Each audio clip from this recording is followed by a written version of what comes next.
तो दोस्तों, आज के क्वेश्चन में हमसे पूछा गया है कि आंधी के आने से एक पेड़ टूट जाता है। टूटा हुआ भाग इस तरह मुड़ जाता है कि पेड़ का शिखर जमीन को छूने लगता है और इसके साथ 30 अंश का कोण बनाता है। पेड़ के पास बिंदु की दूरी जहाँ पेड़ का शिखर जमीन को छूता है 8 मीटर है। पेड़ की ऊंचाई ज्ञात कीजिए। तो चलिए करते हैं। पहले हम लोग चित्र बना लेते हैं।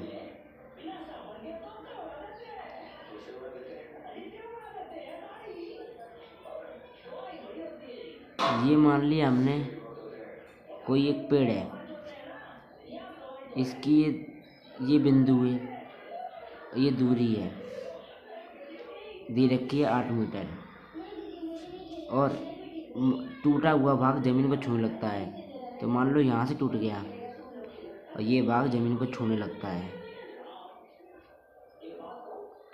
छूने लगा और ये कोण 30 अंश का बनाता है। तो हमें पूरी पेड़ की ऊंचाई ज्ञात करनी है ना। अब पूरी ऊंचाई ज्ञात तब होगी जब हमें ये ऊंचाई, ये दूरी पता होगी, तब दोनों को जोड़ने के बाद पूरी दूरी निकलेगी। तो मान लेते हैं ये दूरी मान ली हमने h और ये दूरी x। तो पहले त्रिभुज लेते हैं हम लोग लंब और आधार।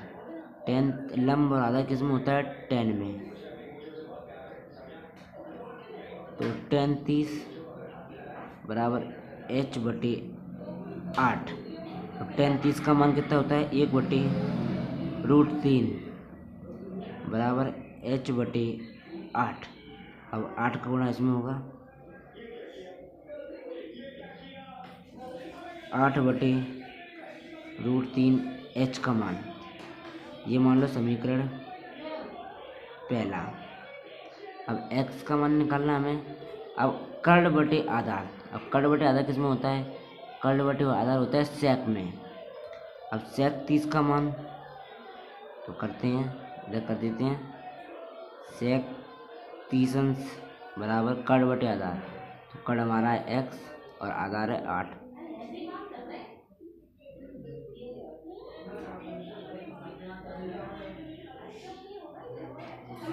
अब सेक 30 का मान कितना होता है? 2/√3 बराबर x/8।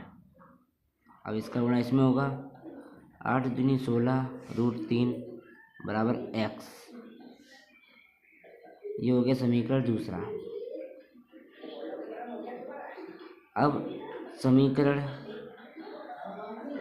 1 व 2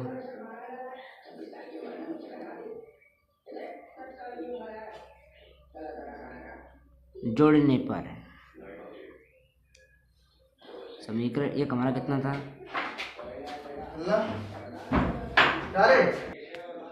तो समीकरण 1 था हमारा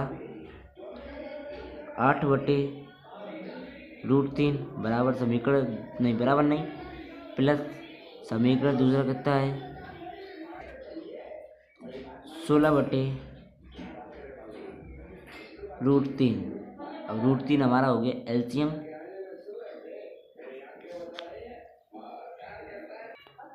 ऊपर हो जाएगा 8 + 16 बराबर 24/√3। अब हम √3 का परमीकरण कर देंगे। √3 गुणे √3 गुणे √3, इधर हो जाएगा नीचे 3, क्योंकि 9 3 का गुणा 3 में 9 हो जाएगा और 9 का वर्ग होता है 3, इसीलिए। और 24√3 ऊपर हो जाएगा और 3 कम 3 3 8 24। तो पूरी दूरी हमारी निकल के आ गई 8√3। यही आंसर।